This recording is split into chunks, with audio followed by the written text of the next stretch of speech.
Allahu Akbar,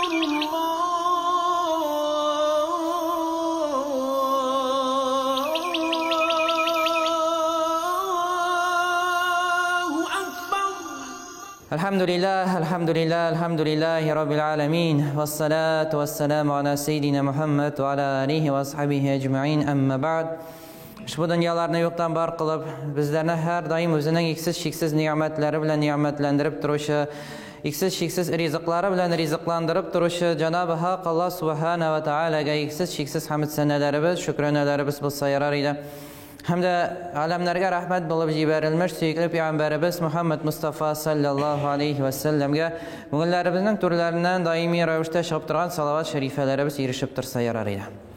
Alhamdulillah, hurmatli musulmonlar, hurmatli din qardoshlarım, yana biz sizning bilan Alloh taolaning rahmatine erishamiz deb umidlanib, uning mag'firatini, rahmatini hamda shulay ko'pgina savoblarga erishirmiz deb kelgan din qardoshlarım, hamma bizga Alloh taolo qilgan barcha kimchilik gunoh xatolarimizdan arınırgan nasiblardan qilsin. Hamda shulay endi bundan chiqib ketganda har birimizga bilgan gunohlarimizdan arıngan kelish chiqib ketirgan Alloh taolo nasiblardan qilsin. Endi Alloh taolo mag'firatini, rahmatini erishirga hamma bizga nasib va muyassar bo'lsin. Hurmatli din qardoshlarım, hurmatli din musulmonlar, endi shulay aytib har doim umidli ravishda Alloh taolaga umidlanib yashaylik, hamda Alloh taolaga endi qilgan ishlarimizni tavakkallarga unutmaylik. Eng buyuk Rabbimiz, buyuk zotimiz Alloh taolo yo'qdan bor qildi bizni, hamda har doim endi bizga cheksiz mumkinchiliklar berib turadi, ko'pgina savoblar ishlarga, ko'pgina izgiliklarga erishirga, hamda shushu qilgan izgiliklarimizni haqiqiy ravishda qilirga Alloh taolo nasiblardan qilsin. Shunda qilgan sajdalarimiz, endi qilingan namozlarimiz qabul bo'lsin. İki cuma bilan arasında kılıngan barcha izgiliklarimiz, namazlarımız bo'lsin, urazalarımız bo'lsin, berilgan sadaqalarımız bo'lsin, hamda qılınacak izgiliklarimizni de shulay Alloh taolo kimchilik xatolardan arındırıp qabullardan eylesin inşallah. Hurmatli din qardoshlarım, tavakkallov masalasida qaytganda biz endi yeshqina Alloh taolaga tavakkallarga unutamiz. Ya'ni amal qilganda biz endi sabab dunyosi, albatta sabablar dunyosida yashaymiz, sabab qilirga tegishmiz. Ammo sababni qilar oldindan Alloh taolaga ishimizni topshirishga, tavakkallarga unutamiz. Mana bu tavakkallov degan ishni Alloh taolaga topshiruv to'liq ma'noda anglar uchun endi albatta İbrahim alayhissalomning turmushini ko'z solib ketik. O'tgan jumalarımızda biz sizning bilan Musa alayhissalom haqida endi bir ulushun turmushidan so'ylab ketgan edik. Bugun endi inshaalloh buyuk payg'ambarimiz, endi payg'ambarlarimizning otasi deb keltirgan endi shulay İbrahim alayhissalomga ko'z solib ketik. Shinabda ne uchun sizlarni endi payg'ambarlarning otasi deylar? Chunki endi o'g'illari bilan biz İsmail alayhissalom hamda İshaq alayhissalom. İsmail alayhissalomning endi shilbiridan birgina payg'ambar kela, amma nindi payg'ambar. Payg'ambarlarning sultoni, payg'ambarlarning muhri bo'lgan eng xayrli payg'ambar. Payg'ambarimiz Muhammad Mustafa sallallohu alayhi va sallam kela. İkinci shilbiridan esa İshaq alayhissalomning shilbiridan Yaqub alayhissalomning 12 o'g'li bilamiz. Hamda shu o'g'illaridan kelgan endi shilbirlarda ko'pgina Banu İsrail qavmine kimler kile? Peygamberler kile. En ko'p peygamberler İshaq alayhissalomning shilbiridan kile. En ko'p sonli peygamberler aniqi, ama en zotli peygamber İsmail alayhissalomning shilbiridan kile. Shunga ko'ra endi peygamberlarning otasi deb de keltiriladi. Bütün din ahillari bo'lsin, endi Yahudlar bo'lsin, Nasaralar, ular barsida shu İbrahim alayhissalomni qabul etadilar. İbrahim alayhissalom, hurmatli din qardoshlarım, uning tug'u haqida olimlar arasında ixtilof bor, ammo endi ko'proq olimlarning so'zi bo'yicha ulda bo'lsa Namrudning la'natullohi alayhi sultanatında endi Babil ismli shaharda tug'a. Endi bu bir rivoyatga qarata Namrudni bilamiz. Endi buyuk zolimlardan bo'la turgan. Buyuk sultanatga ega bo'lgan. Bütün dünyadагы ул вакытта аның султан, аның кулы астында була bütün байлык, bütün султанат. Андый затлар дөньяда 4 кеше генә була. Ягъни bütün дөнья буйсындырыла 4 кешегә генә. Байлык булсын, султанат булсын, ул да булса икесе кафирләрдән була, динсез әхилләрдән, икесе дин әхилләреннән була, Аллаһ Тәгаләгә ышанучылардан. Динсезләрдән Бухтанасар белән шушы Намруд була, дин әхилләреннән инде Сулейман алейһиссалам белән Зулкарнайн алейһиссалам була. Һәм дә тагын китерелә 5-нчесе дә киләчәк, ул да булса Мәһди киләчәк. Аңарга да bütün султанат тапшырылачак. Әмма инде озак сөрмәячәк аның ул заманы. Шулай итеп, Намрудның султанатында Ибраһим алейһиссалам дөньяга килә. Һәм дә нинди елны килә? Инде Муса алейһиссалам белән охшаш бер кыйса кебек була. Намрудка киләләр күрәзәчеләре, йолдызлар караучылары кешеләр, инде йолдызларга ышанучылар, йолдыз белән карап киләчәкне сөйләүчеләр инде ул вакыттан ук килгән бәләбез, хасталыгыбыз диик, адәм балаларының. Чөнки бүгенге көндә дә инде шушы йолдызларга ышанып, ниләр генә ышанып бетмиләр, шушы гороскоплары булсын, ниләр булсын. Күкләрдәге булган йолдызларның бездә нинди эше бар? Җир йөзендә йөргән букашкаларның диик, бәләкәй генә без инде шушы дөнья эчендә без бит инде бәләкәй бер тамчы ком бөртеге катлык нәмәстәләр. Безнең йолдызларда нинди эше бар? Имеш булай була, имеш тегеләй була. Ул йолдызларга, хөрмәтле җәмәгать, Аллаһ Тәгалә әйтә ни өчен яратты йолдызларны? Коръәндә хәбәр килә 3 әйбер хакында. Йолдызларны яраттык ди, һидаят тапсыннар өчен, караңгылыкта адашмасын өчен. Икенчесе, күкләрне бизәр өчен. Өченчесе исә шайтаннарны атыр өчен. Шушының өчесенең арасында берсе дә юк күрәзәчелек йолдызларга карап. Шуңа күрә бирешмик, адашмыйк, ул юлларга кирип китә күрмик, ышанмыйк ул әйберләргә, хөрмәтле дин кардәшләрем. Иманны табу авыр, кыйммәте бүйек, әмма югалтуы да җиңел. Шуңа күрә шушындый әйберләргә, күрәзәчеләргә, сихерчеләргә барып, иманыбызны югалтмыйк дин кардәшләрем. Шушында да бу хәбәр бирелә, инде алар йолдызлардан моны күреп хәбәр алмыйлар. Инде монда шайтанның эше бар, хәбәр җиткезелә. Бүйек пәйгамбәр килү хакында. Шулай итеп, шайтан вәсвәсәсен кылдыра шушы күрәзәчеләрне килеп нәрсә диләр? Я Намруд, шушы елда бала туачак, ул бала синең халкыңның диненең үзгәрешенә сәбәпче булачак, синең султанатыңның бетүенә дә, тәмамлануына да сәбәпче булачак. Ул елны туган балалар барсы да үтерелеп бара. Инде Ибраһим алейһиссаламның атасы Азар исә хатынын алып инде тауларга качып, бер инде пещера эчендә мağarada кача. Баласы туа, баласы үсә, Ибраһим алейһиссалам дөньяга килә, нурлы затлардан була. Һәм дә бер яше тулгачтан әнисенә сорау бирә. Әнием ди, минем Раббым кем ди? Әнисе әйтә, мин синең Раббың ди. Ярар, синең Раббың кем ди? Минем Раббым әтиең ди. Анасы аңлады, сораулар дәвам итәчәк икәнен, куркып кала. Әтисенә шаба, иренә шабып әйтә, теге Намрудның халак була торган сәбәпче бала синең малайың туды ахры ди. Синең малайың булып чыга ахрысын ди. Чөнки шундый сораулар бирә башлады ди. Ни җавап бирергә белмим ди ахрында. Әтисе килә, әтисенә дә шул ук сораулар бирә, әтисе дә шулай ук җавап бирә. Нәтиҗәдә килә, тием синең кем ди? Раббың ди. Минем Раббым Намруд ди. Аның Раббысы кем ди? Югалып кала әтисе. Җавап бирә алмый. Бутларга табынган, Намрудны илаһ итеп күргән. Намруд нинди зат була, хөрмәтле җәмәгать? Тәфсирдә кызык әйбер күрдем. Беренче башына таш кигән, корона кигән беренче зат патшалардан Намруд кигән беренче. Беренче үзен илаһ дип атаган султан, патша Намруд. Беренче итеп таш кия, беренче итеп мин илаһ дип хаша үзен илаһ итеп игълан итүче беренче.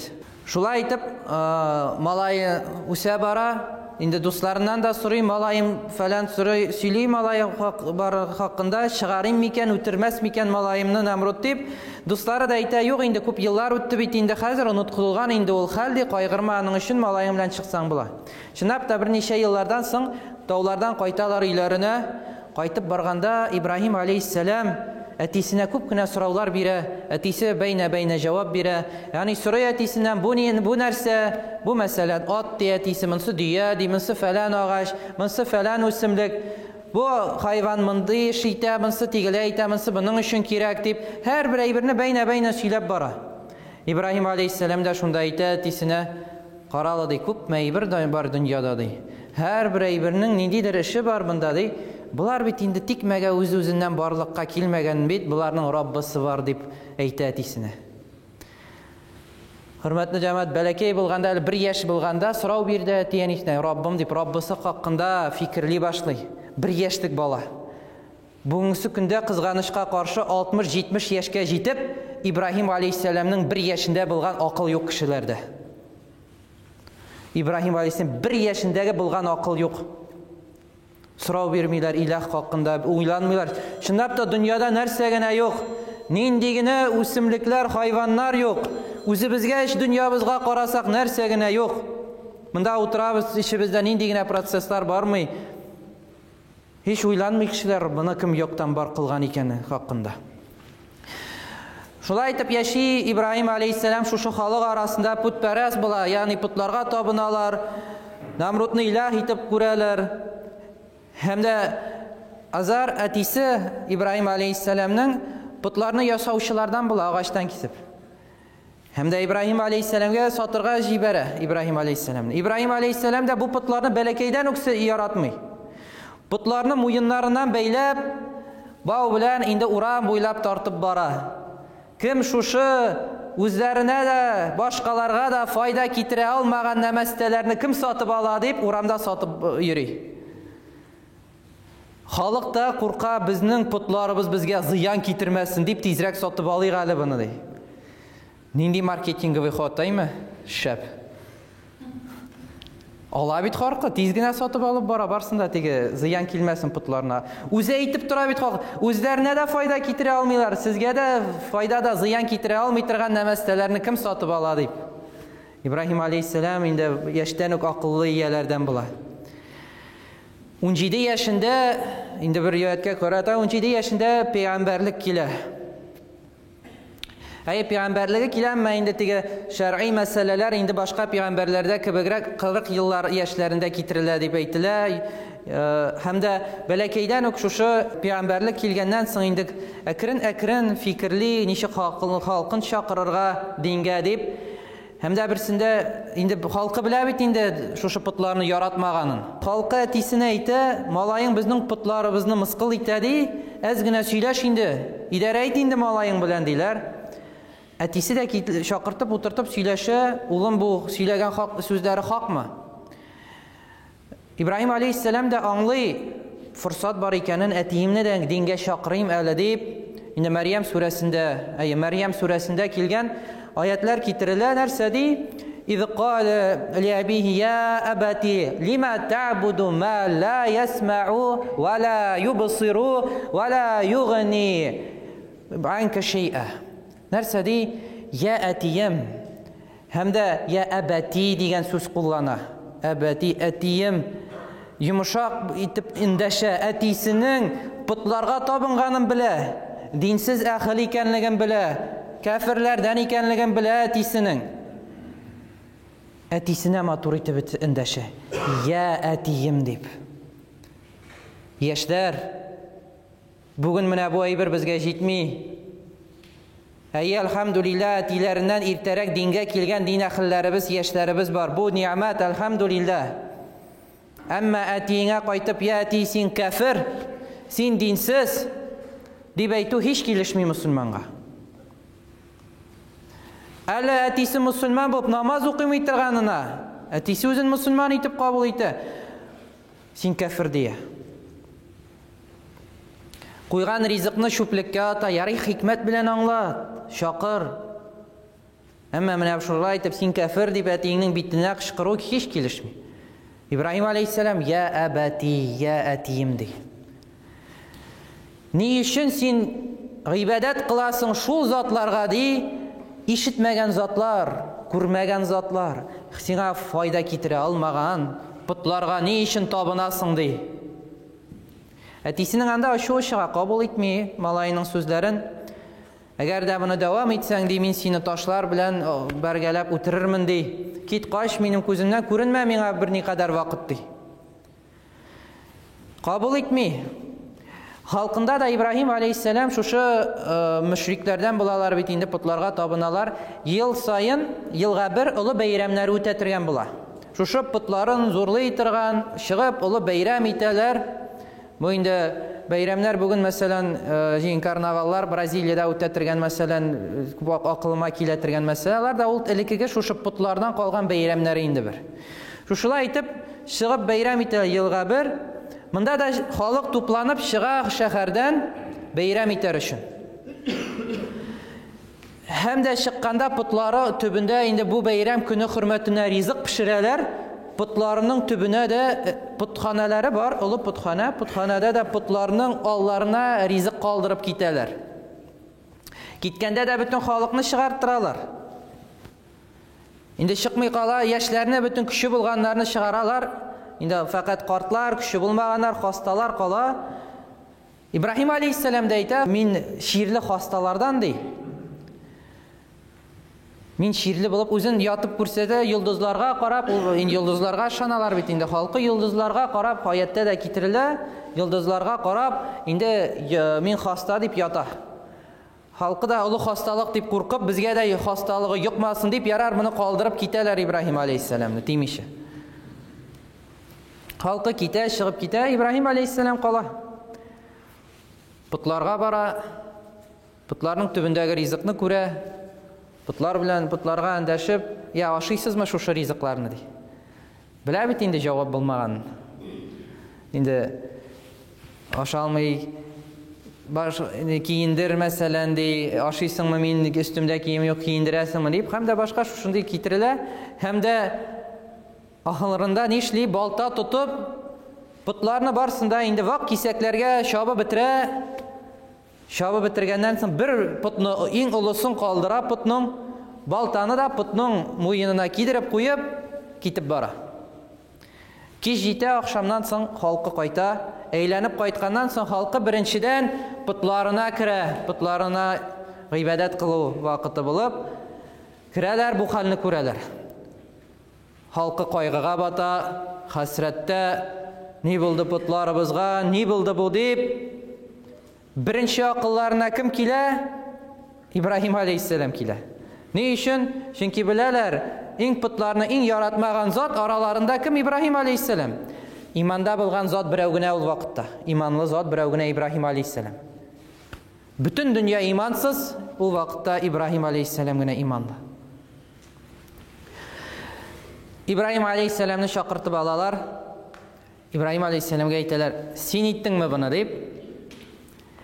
İbrahim aleyhisselam aldau niyeti bilen tugul, akıllarına davet itu niyeti bilen. Akılların qabılsınlar deyip nerse dey?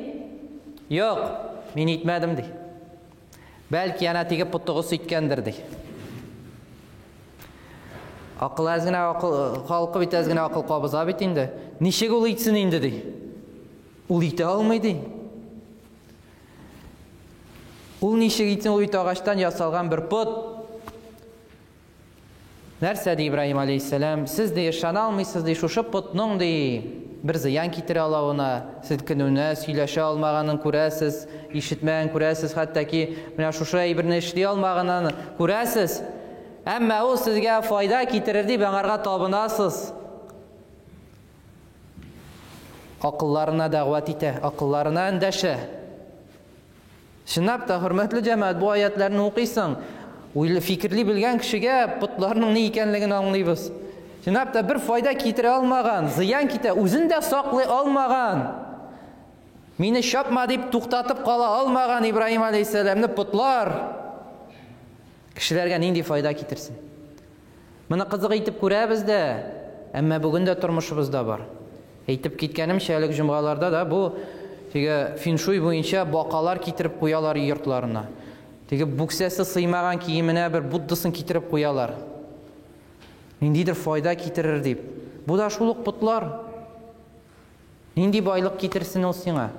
Күпме эш кылып утырсаң да аны нәрсә бирсен ул сиңа? Шуңа күрә, хөрмәтле җәмәгать, ул путларның бер файдасы юк. Аллаһ Тәала һәрберебезне ширктан сакласын иншалла. Менә шушылай итеп, халкы акылы уяна, әмма көферлеге өстен алып кабул итмиләр. Һәм дә Ибраһим алейһиссәламны инде төрмәгә утырталар. Халкы гөрелтү чыгып, буны яндырырга кирәк дип, һәм дә башкасы. Намруд да утырта төрмәгә утыртканнан соң да инде Ибраһим алейһиссәлам түбән читмәкче була, халкы арасында түбән итеп күрсәтергә тели, чакыртып ала, халкы да кырыенда була. Төрмәдән чыгарып чакырта һәм дә әйтә: "Синең илаһың кем?" дип. "Минем Раббым" ди. Инде терелтүче дә, үтерүче дә дип әйтә Ибраһим алейһиссәлам. Намруд күлеп куя: "Һә" ди. "Моны да мин дә булдырам, мин дә бу бит" ди. Чакыртып ала төрмәдән ике кешене. Әмер итәргә икәү китертелә. Берсенә әмер итә үтерергә, берсен әмер итә азат итәргә, җибәрергә. Шуннан да берсен үтерәләр, берсен азат итәләр. Менә халкына әйтә, көлгән рәвештән мыскыл итеп Ибраһим алейһиссәлам. "Менә мин дә үтердем" ди. "Мин дә хаят тормыш бирдем" ди, җибәрдем ди бу кешене ди. Ибраһим алейһиссәлам әйтә: "Минем Раббым" ди, "Кояшны көн чыгыштан чыгаручы һәм дә көн батыштан батаручы. Әгәр дә үзеңне илаһ дисең икән, кояшны чыгар ди көн батыштан, көн чыгышта батсын" ди. Намруд да сүзсез кала. Үзенең көчсез икәнлеген белә, аңлый. Халкы арасында да мыскылганганын аңлый. Бер сүз әйтә алмаганын аңлый. Сүзсез кала. Шундан соң инде халкы да: "Әйдәгез илаһларыбызны яклыйк" дип Ибраһим алейһиссәламны утка ягыйк диләр. Илаһларыбызны яклыйк диләр үзләре. Илаһларыбыз безне яклар димиләр. Без илаһларыбызны яклыйк ди. Нинди ул илаһлар соң, я Аллаһ? Якларга кирәк булган. Һәм дә инде нинди кыйсса була? Яндыру кыйссасы. Намрудның әмере белән туплана утын. Утын шул хәтле күп туплана, хөрмәтле җәмәгать. Бер риваятта 1 ай, икенче риваятта 40 көн дәверендә утын туплыйлар. Бер бина да төзелә дип китерелә. Шушы утынны эченә төяр өчен, кырыйларына да күтәреп төяр өчен бина да торгызыла дип. Инде 30 аршин биеклектә китерелә кайбер тәфсирләрдә. Утын туплыйлар, утын шул хәтле күп туплыйлар. Халкы шул хәтлек бирешеп туплый, хөрмәтле җәмәгать. Хәтта ки акчалары булмаган кешеләр әйтеп куя: "Менә акча эшләсәм, шул акчага утын сатып алып илтер идем" ди. Хаста хәлдә утын туплый алмаган хатын-кызлар хәтта әйтәләр нәрсә ди: "Эх, сәламәтлек килсә иде, барып урманнан утын ташыр идем" ди. Шул хәтлек тырышлык күрсәтәләр. Ибраһим алейһиссәламны үтермәкче булалар шулай итеп. Шуннан да утын күп итеп туплана, яндырылып җибәрелә. Шул хәтлек көчле итеп яна, хөрмәтле дин кардәшләрем. Ни кеше янына килә алмый, ни бер хайван килә алмый, күктән өшеп үткән кошлар да үтә алмый. Инде кыюлык табып берәр кош өстән үтәргә тели икән, үткәндә шунда күмер булып төшә, эченә янып төшә. Шундый көчле ут яна. Хәзер бит инде яктылар шушындый утны. Икенче сорау туды: ничек Ибраһим алейһиссәламны утка китерергә соң инде хәзер? Ничек ягырга? Килә алмыйлар бит, үзләре яналар.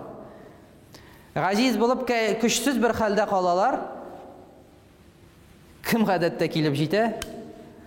Иблис ләнәтуллаһи алейһи килеп җитә. Нәрсә ди? Катапульта ясагыз ди. Ясый белмибез диләр, ясап та күрсәтә.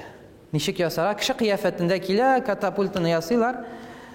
Ибраһим алейһиссәламны китерәләр Намрудның әмере белән, утырталар, итеп инде утның эченә җип бәрәләр. Ибраһим алейһиссәлам өшеп бара. Өшеп барганда шунда ук Җабраил алейһиссәлам килеп җитә. Бүтән дөньядагы булган фәрештәләр кайгыра Ибраһим алейһиссәлам өчен дуга кылалар. Cebrail aleyhisselam da soruyor. Ya İbrahim sana yardım eteyim mi dey. Yok dey, senin yardımın gerek değil dey. Allah'tan senin için bir narsa sorayım mı dey. Allah'tan sorar yerin var mı deyip soruyor. İbrahim aleyhisselam narsa dey. Allah Teala beni işitme dey. İşitedi. Allah Teala beni görme dey. Göre dey. Alay bulgaç dey. Allah Teala göreyken Hasbunallah ve ni'mel vekil dey. Bu sözlerini yatlayıq hər birimiz. Hasbunallahu ve ni'mel vekil. Hasbunallahu ve ni'mel vekil. Hasbunallahu ve ni'mel vekil. Allah Teala mena yeterlikdir. Nindi görkəm vekildir. Şu sözlerini ayta. Ne için ayta? Yani Allah Teala meni görüşü bitti. Meni Allah Teala yeterlikdi. Eğer de o meni qutqarırga tiliyken o meni sorab turmasam da meni qutqaracaqdı.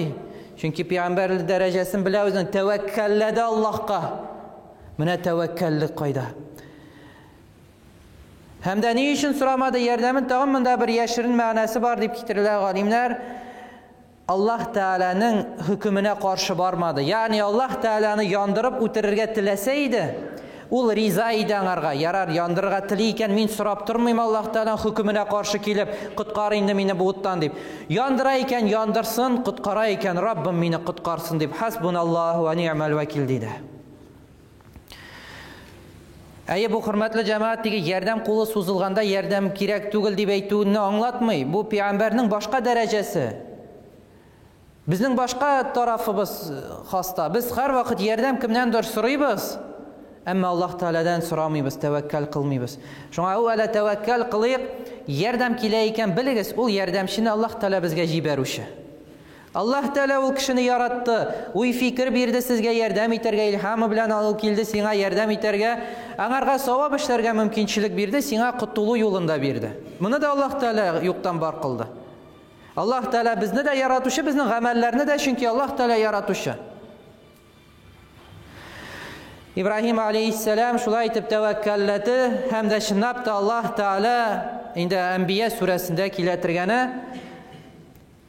Kulna, biz aytdik di, kulna ya naru kuni barda ve salaman ala İbrahim.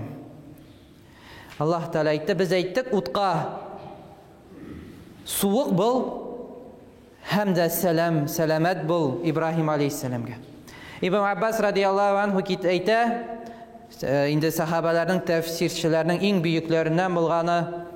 Eğer de Allah Teala üstab aytmagan bolsaydı selamen, yani barda gana degan bolsa bardan, yani soğuk gana degan bolsaydı, barda ve selamen üstamagan bolsaydı, şuşunda qatib o'lirdi de İbrahim aleyhisselam. Allah Teala ko'ra biz nechik o'zgarta ola, o't yağa turgan ayber, hattoki qotira ola Allah Teala'ning amri bilan. Bunda da selamen üstamagan bolsa qatib o'lirdi, amma selamen bo'lib İbrahim aleyhisselam o'tning o'rtasına kirib alaga, o't ani yoqmay, o't anarga selam bo'la.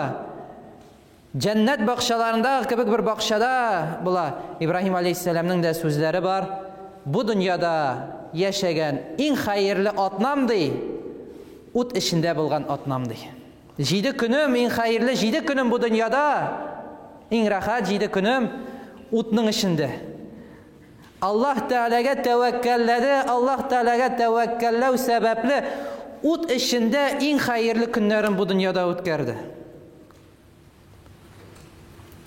Tevekkellik hürmetli din kardeşlerim. Tevekkellik Rabbimizga. Allah Teala'dan da büyükrek zat yok. İlahimiz Rabbimiz Allah. La ilahe illallah deybiz her birimiz. Tildagina qolmasin, qalbimizda da bo'lsin. Shu so'zlarni har birimizga Alloh ta qalbimizga indirirga nasib va muyassar eylesin. İbrahim aleyhisselam o'tda 7 kun qolgandan so'ng chiqarila chiqqanda da xalqi tira-yunda bo'la. O't ayrılıb arasından İbrahim aleyhisselam çığa. Halkı da buna göre görgenler arasından da iman etüşler bula şu halden soň. Hem de birinci iman etüşü İbrahim aleyhisselamga kim? Lut aleyhisselam. İman etüşü birinci zat İbrahim aleyhisselamga Lut aleyhisselam.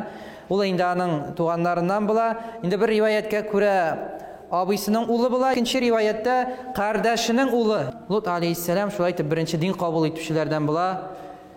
Ибраһим алейхиссалам иман итүчеләр белән шәһәрдән Аллаһ Тәгаләнең илһамы белән инде чыгып китә, рөхсәте белән, әмре белән иман итүчеләр белән китәләр. Бу җирлектә инде беләбез, иман итмәүчеләрне кисәтеп куя, ышанмасагыз инде сезгә хәсрәт, кайгы киләчәк дип, юк ителәчәксез дип. Халкы иман итмәгән, хөрмәтле җәмәгать, утның якмаганын күрәләр. Ибраһим алейхиссаламның утның уртасыннан чыкканын күрәләр. Я küfürlükнең нинди дәрәҗәдә акылсызлык икәнен күрәбез. Менә бу küfürлек бар икән, ышанмаулык. Менә бу илаһи нурга каршы килә икән кеше, акылы буны кабул итми. Хәтта ки шуны күреп тә кабул итмиләр. Я Аллаһ. Әлхәмдүлиллаһ, хөрмәтле җәмәгать, әлхәмдүлиллаһ, без мусламаннар дип шатланыгыз. Әлхәмдүлиллаһ, Аллаһ Тәгалә безгә мусламаннар арасында туарга насип итте. Әлхәмдүлиллаһ, инде күбебез татарлар булып инде мусламан гаиләсендә тудык. Бу бер ниъмәт. Арабызда әлхәмдүлиллаһ башка халыклардан да дин кабул итүчеләр бар. Әлхәмдүлиллаһ, Аллаһ Тәгалә иманнарын ныгытсын. Һәрберебезнең иманын ныгытсын иншаллаһ. Кабул итмиләр. Алга таба инде озак сузып тормыйм. Намрудның инде нәтиҗәдә ни була, хөрмәтле җәмәгать? Аллаһ Тәгалә ширкиләр белән гаскәр җибәрә. Халкын инде күп кенә җәберләнә. Һәм дә бер ширкиләрдән каша Намруд бикләнә, каша, әмма бер ширки инде кирип бүлмәсенә Намрудның борыныннан кирип китеп, миенә барып җитеп, инде анда бызылдый башлый. Канын эчә һәм дә бызылдый, һәм дә Алла сакласын, хөрмәтле җәмәгать, шушы башыгызда туктаусыз эчтән бызылдап торсын әле. Шушылай итеп туктаусыз бызылдый башлый. Башын бәреп алганнан соң аңлый, теге ширки Аллаһ Тәгаләнең әмре белән туктап ала. Башын бәрә, тагын тукта, башын бәрдертә башлый.